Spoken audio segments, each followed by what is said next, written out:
me levantei, a senhora foi na minha direção e falou assim: Jasso, você acredita nisso? Eu falei: acredito. Então você vai passar nas primeiras vagas. Eu falei: amém. Aí passou o tempo, eu fui para Bahia, voltei para Bahia, né? Fiquei um tempo lá, chateado, querendo desistir de algumas coisas. Aí de repente eu olhei no meu e-mail uma convocação. Era o exército chamando para servir lá em Campo dos Goitacazes. E eu passei em 4º lugar. Aleluia! Glória a Jesus! Louvado seja o nome do Senhor. Pode aplaudir. Aleluia! Através da vida da nossa irmã aqui, eu sou muito grato a Deus pela sua vida. E aí eu estou na fase de esperar ser convocado para terminar todo o processo, mas eu creio que vai dar tudo certo. Aleluia! Glória a Deus. Abra sua Bíblia, por favor. Livro do profeta Jonas, capítulo 1. Aleluia. Vou ministrar uma mensagem simples, bíblica e rápida. Eu tenho certeza que nós seremos abençoados. Livro do profeta Jonas, capítulo 1. Vamos ler do versículo 1 até o versículo de número 4.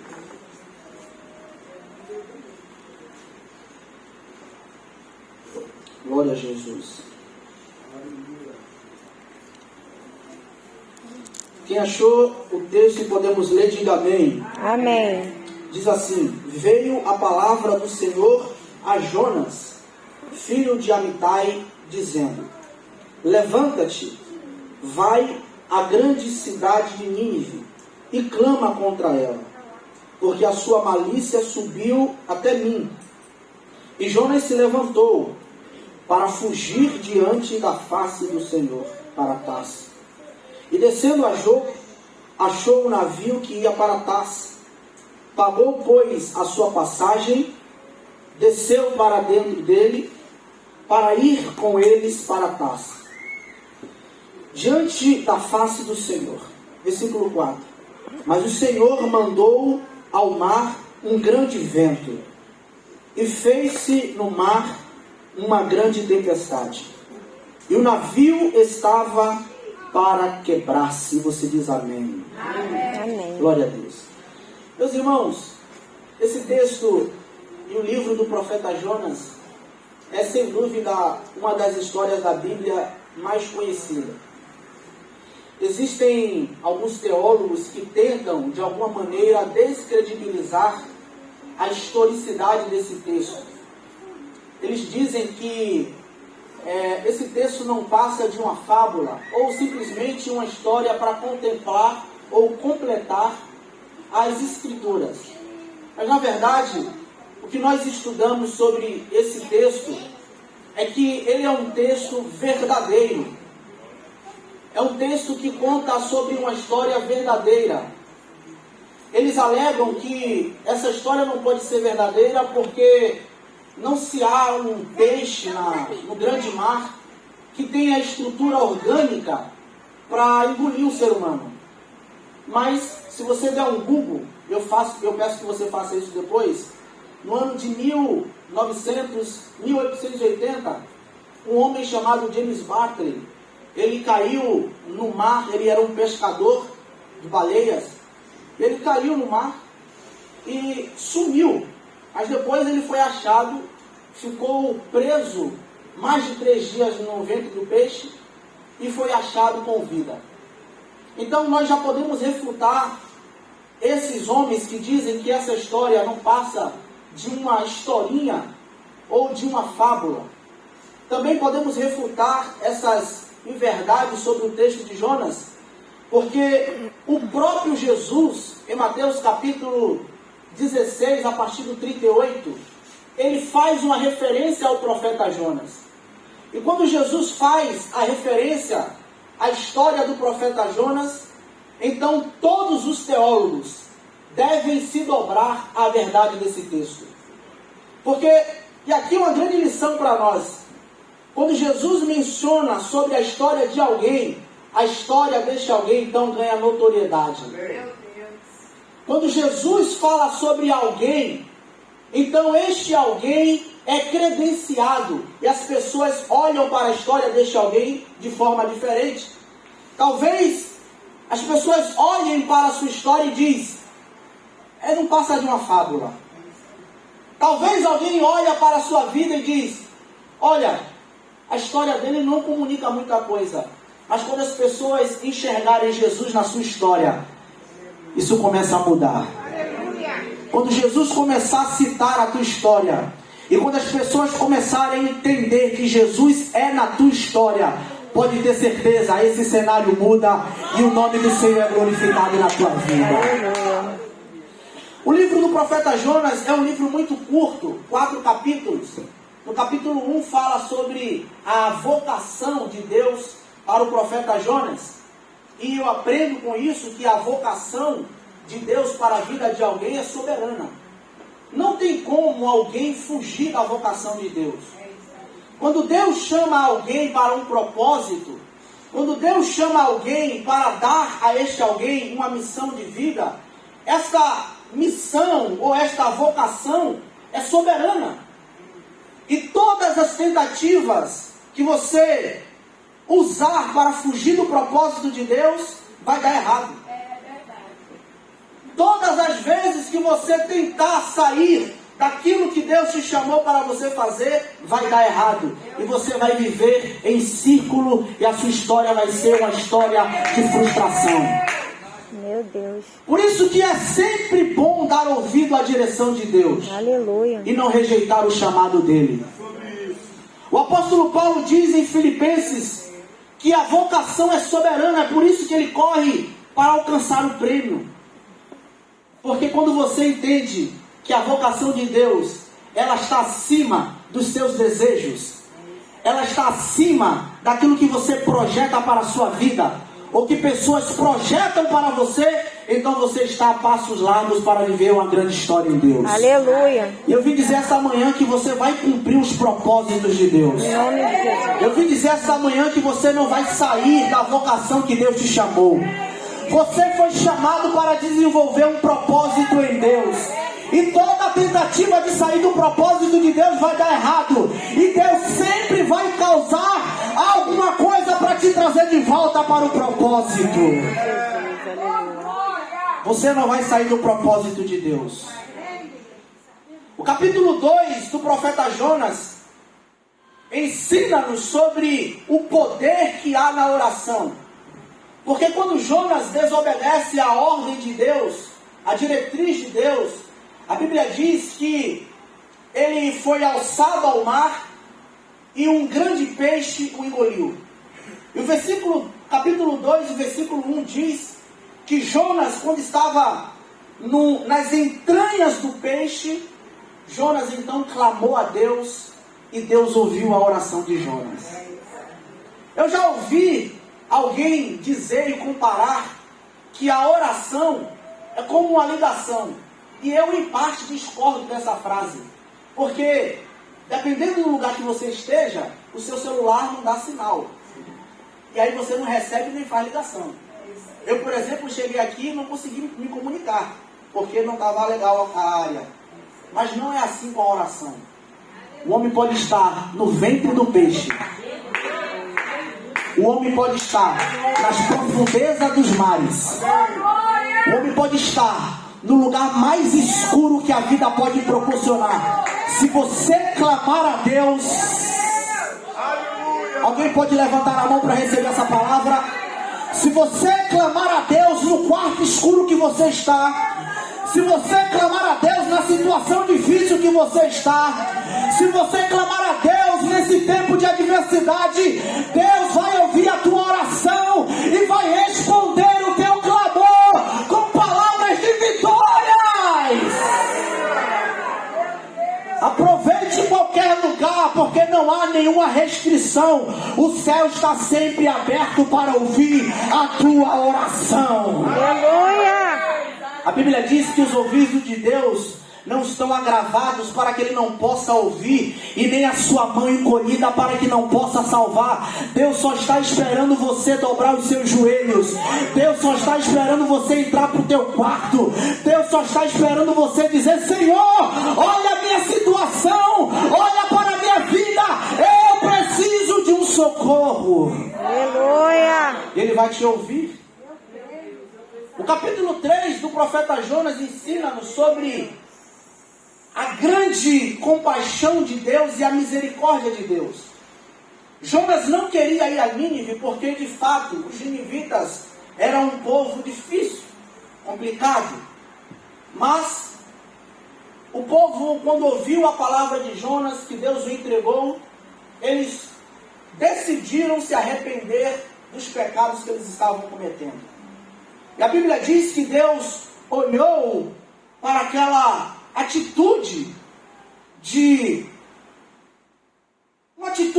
voltar atrás das práticas erradas, porque está escrito que eles jejuaram, os animais também, ninguém comeu nada a fim de pedir e alcançar a misericórdia de Deus. E o versículo de número 11 está escrito assim: e disse-lhe, que faremos nós? Perdão, estou no capítulo 3. Eu quero que você acompanhe isso comigo, que é muito forte. E veio a palavra de Deus a Jonas segunda vez. E Jonas disse: levanta-te e vai à grande cidade de Nínive, e prega contra ela. Aí no versículo 10, que é o resumo de todo o capítulo, está escrito assim: e Deus viu a obra deles, e como se converteram do seu mau caminho, e Deus se arrependeu do mal que tinha dito fazer com eles. Olhe para mim. Deus, quando olhou que os ninivitas decidiram regredir no pecado, decidiram voltar atrás nas práticas do pecado, Deus olhou e disse: eu não vou mais aplicar o meu juízo sobre eles. Eu não vou mais aplicar a minha ira sobre eles. Eles serão envolvidos pela minha misericórdia. Aleluia. Eu aprendo com isso que todas as vezes que um homem se prostra na presença de Deus com atitudes de arrependimento, então haverá para esse homem perdão e misericórdia. Aleluia. Deus sempre consegue agir quando nós então entendemos que precisamos voltar atrás. Aleluia. Sabe por que muitas coisas não acontecem na nossa vida? Porque nós continuamos nas práticas. Continuamos. E Deus requer de nós arrependimento. E Deus requer de nós um passo atrás. E se você der um passo atrás, você pode ter certeza, a misericórdia de Deus vai te alcançar. Aleluia. A misericórdia de Deus vai alcançar a tua casa. A misericórdia de Deus vai alcançar a tua família. Quem sabe lá na tua casa tem alguém que está contumaz no pecado. Você tem alertado, você tem falado. Mas eu quero dizer que o Espírito Santo vai causar consciência neles. E a partir dessa consciência, Deus vai operar o perdão. E a partir dessa consciência, Deus vai operar sobre eles a misericórdia. E você vai declarar na sua casa: eu e a minha casa servimos ao Senhor. A minha casa foi contemplada pela misericórdia de Deus. Eu preciso que você levante as mãos, porque a misericórdia de Deus vai alcançar o teu lar. A misericórdia de Deus vai alcançar a tua família. Deus vai estender sobre você a misericórdia dele, e o mal não vai te atingir, nem atingir a tua casa. Glória a Jesus. A Bíblia diz que as misericórdias do Senhor são as causas de não sermos consumidos. Se estamos aqui esta manhã é porque Deus nos cobriu mais uma vez. Se estamos aqui, não há mérito algum em nós. O capítulo 4 de Jonas ensina-nos sobre o desejo que há em Deus para salvar todos os homens. Porque Jonas estava em uma crise existencial. Ele sabia que os ninivitas eram um povo mau. Ele não queria pregar aos ninivitas, porque ele sabia que Deus iria entrar com misericórdia. E o texto termina com Deus dizendo para Jonas: Jonas, porventura, eu não teria misericórdia de mais de 120 mil homens? Porque, irmãos, os homens olham para os outros homens e dizem: ele não é digno de salvação em Deus. Ele não é digno de ser alcançado pelo perdão e pela graça salvadora de Deus. Os homens não entendem o caminho que Deus faz para resgatar vidas. Jonas achava que Deus só era Deus dos israelitas. Jonas achava que Deus só era o Deus do povo de Israel. E Deus está dizendo: eu sou o Deus de toda a carne, Jonas. Aleluia. O meu desejo é salvar todos os homens. Glória a Deus. O meu desejo é entrar com salvação em todos que desejam ser salvos. E eu vim essa manhã com uma palavra de Deus para a sua vida. No ano de 2023 haverá palavra de salvação na tua casa. Aleluia. Haverá salvação na tua família. Haverá salvação na tua parentela. Você, quem sabe, está aqui, está pedindo a Deus salvação por alguém da tua família, e Deus está dizendo, alguém está falando, ele não vai ser salvo, ele já é perdido. E Deus me trouxe com a palavra para dizer a você: eu vou salvar os teus filhos, eu vou salvar a tua família, eu vou salvar o teu marido. Aleluia. A palavra de salvação vai alcançar a tua casa. Glória a Deus. A palavra de salvação vai alcançar os teus. Aleluia. E a Bíblia diz que Deus deseja salvar os homens. O capítulo 1, que eu quero destacar pelo menos 4 verdades aqui, eu caminho para encerrar. Quando Deus chamou Jonas e deu a vocação para Jonas, a primeira palavra que Deus disse para ele foi: levanta-te. Por favor, repita essa palavra: levanta-te. Levanta-te. Mais forte: levanta-te. Levanta-te. Porque Deus sempre vai levantar alguém para cumprir propósito. Aleluia. Deus sempre vai levantar alguém para cumprir propósitos. E olho para esse texto e vejo Jonas se levantando, mas não para ir em direção à palavra de Deus. E eu aprendo com isso aqui, e eu quero que você preste muita atenção. Porque estar em pé não é apenas uma posição do seu corpo. Estar em pé é você caminhar debaixo da direção de Deus. Tem muita gente que está em pé, mas está caminhando contrário à direção de Deus. Então, eles estão caídos, na verdade. Porque estar em pé requer de nós a direção de Deus. Estar em pé requer de nós uma postura de acreditar na palavra de Deus e caminhar sob essa palavra. Você não está em pé. Você não está em pé indo pelas suas próprias direções. A direção de Deus é melhor para a tua vida. Aleluia. Talvez você esteja em pé fisicamente, mas espiritualmente você precisa caminhar debaixo da direção de Deus. E quando você entender isso, de fato você está em pé para cumprir um propósito. Aleluia. Quantas pessoas estão em pé, mas estão distantes de Deus? Quantas pessoas estão caminhando, mas estão totalmente contrárias à vontade de Deus? Então, de fato, elas estão no chão. Mas eu vim pregar esta manhã e dizer que Deus vai te levantar por completo. Aleluia. E você vai entender que Deus te chamou para estar em pé debaixo da direção dEle. E enquanto você estiver nas suas direções, a sua história não vai ter bons resultados. Mas se você caminhar debaixo da direção de Deus, pode se preparar. Você vai ser alguém que vai marcar a tua geração. Aleluia. Alguém pode receber essa palavra? Glória a Deus. Glória a Jesus. Perceba que Jonas se levantou, mas foi para uma direção errada. E quando você vai para a direção errada, você também encontra percalços na vida. Jonas parou debaixo das profundezas das águas. Porque quando nós desobedecemos às ordens de Deus, estamos sujeitos às coisas difíceis da vida. E a direção de Deus dá certo. A direção de Deus não vai frustrar você. A direção de Deus não vai causar no teu coração desânimo.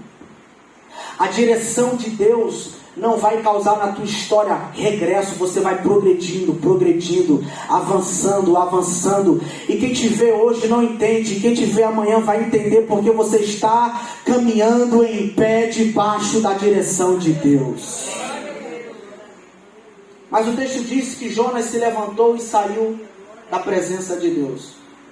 Eu fico pensando, como que um profeta, ele levanta-se, e ao invés de caminhar sobre a palavra de Deus, ele se levanta para fugir da presença de Deus.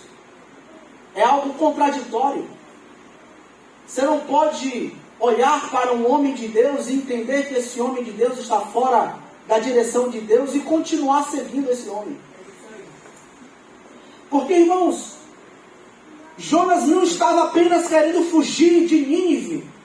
Por mais de 3 vezes o texto diz que Jonas estava fugindo da direção de Deus, da presença de Deus.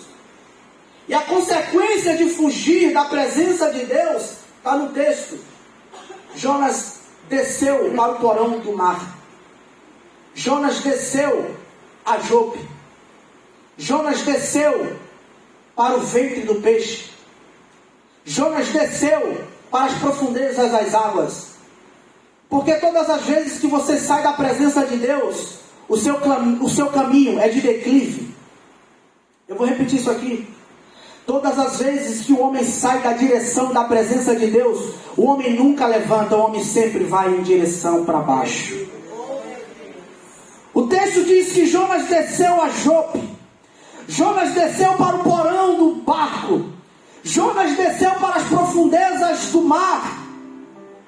Porque ele saiu da presença de Deus. E esta noite esta manhã, Deus está nos chamando para uma consciência. Deus está nos chamando para a consciência e dizendo: se você permanecer na minha presença, a sua história não vai ser de declives. Se você permanecer na minha direção, a sua história não vai ser de descidas. Se você permanecer na minha direção, a sua história não vai ser uma história de descer, mas eu vou fazer você alçar altos voos. Eu vou fazer você conquistar lugares altos. Eu vou fazer você subir. Eu vou fazer você subir e o meu nome vai ser glorificado na tua vida. Você não vai descer para o porão. Você não vai descer para as profundezas. Você não vai descer a tua história. Deus vai te levantar e vai te colocar para cima. Aleluia! As pessoas olham para você hoje e dizem: ele vai ficar embaixo, ela vai ficar prostrada. Mas Deus me trouxe essa manhã para dizer: eu vou te levantar. Eu vou te levar em lugares altos. Eu vou te colocar em lugares onde homens não imaginaram. E quando olharem para você, vão dizer: foi Deus que levantou ele. Aleluia! Eu creio. Foi Deus que levantou ela. Aleluia! Então, sair da presença de Deus e da direção de Deus vai ocasionar para nós sérios problemas. Mas quando estamos debaixo da direção dele, então a nossa vida é progredindo e progride. Eu quero destacar no versículo 4, eu quero que você leia comigo. Porque o texto diz que Deus enviou no mar um grande vento. Está escrito assim: mas o Senhor mandou ao mar um grande vento, e fez-se no mar uma grande tempestade, e o navio quase se quebrou. Quando eu li esse texto, eu compreendi que nem sempre é o inimigo que envia ventos para a nossa vida. E Deus sabe exatamente como nos reconduzir ao propósito. Se você ler Êxodo capítulo 14, está escrito que Deus mandou um vento, e o vento abriu o mar, e o mar ficou como como uma parede e o povo começou a caminhar em pés enxutos, através de um vento que Deus mandou. Esse foi o vento do livramento.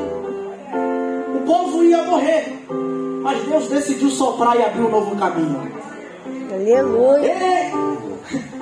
Ezequiel capítulo 37 está escrito que Deus soprou um vento sobre o vale de ossos secos. Aleluia, aleluia, aleluia. E aquele vento produziu nos ossos secos vida. Jesus, tu és lindo. Os Senhor. ossos que estavam sequíssimos, diz o texto, depois se fortaleceram e constituiu-se em um grande exército. Estava morto, mas Deus decidiu soprar e a vida chegou. Aleluia. Eu quero dizer a você e alguém que me ouve que Deus também se utiliza dos ventos. Eu quero dizer para alguém esta noite que nem todo vento é o inimigo que está soprando, mas é Deus que está te direcionando. Aleluia. Em Gênesis capítulo 8 é o contexto do dilúvio. Está escrito que Deus também soprou um vento. E quando Deus soprou esse vento em Gênesis 8, as águas que estavam sobre toda a terra começaram a minguar. Aleluia. E depois que Deus soprou esse vento, Noé pôde firmar os pés em terra firme. Aleluia. Porque esse foi o vento da estabilidade. Eu quero concluir a mensagem dizendo que Deus está se utilizando de ventos para dar boa direção à tua vida. Aleluia. Talvez hoje você não entenda o porquê de tanto vento, tanta tempestade, mas Deus me trouxe aqui para dizer a você: eu estou produzindo esse vento. Fica em paz, porque não vai quebrar o teu barco. Fica em paz, porque não vai matar a tua vida. Fica em paz, porque não vai destruir a tua história, mas vai abrir um novo caminho para você. Aleluia. Vai te dar uma boa direção. Alguém recebe essa palavra, pelo amor de Deus? Deus vai soprar o vento, e o vento vai em tua direção. Não vai matar você, mas vai te dar boa direção. Vai te dar estabilidade emocional, financeira, espiritual, conjugal. O vento não vai quebrar você. Deus está te dando boa direção. E quando Deus soprou o vento em direção ao barco de Jonas, Jonas caiu no mar. O texto diz que Deus enviou o peixe, porque até os peixes ouvem a voz de Deus e obedecem à direção de Deus. E Jonas então consegue dar continuidade à diretriz e à ordem de Deus. E Deus termina dizendo para Jonas: eu tenho compaixão pelo povo, Jonas. Eu quero dizer que depois de toda essa história que você está passando, Deus vai te dar consciência, e através de você muitas pessoas vão receber coisas poderosas da parte de Deus. Toda a sua história, tudo que você está vivendo até hoje, é Deus te dando consciência, é Deus te dando maturidade, é Deus te provando, é Deus criando em você estrutura para, através de você, muitas pessoas receberem coisas poderosas. Levanta suas mãos que eu vou liberar uma palavra. Através da tua vida, Deus vai fazer na vida de outros. Através da tua história, Deus vai alcançar outras pessoas e o nome dele vai ser glorificado. Só quem crê nessa palavra, aplauda e receba em nome de Jesus. Deus abençoe a sua vida. E pode ter certeza, o vento de Deus está te dando boa direção. O vento de Deus está te dando boa direção. 2023 é um tempo que Deus está te guiando. Está te guiando. Eu já estou em 2023, é isso mesmo. 2023 Deus vai te guiar através dos ventos, através dos ventos. O teu barco não vai quebrar. Tem boa direção de Deus para a tua vida. Deus te abençoe. Pra você é uma guerra espiritual. De volta, gente. Onde você dá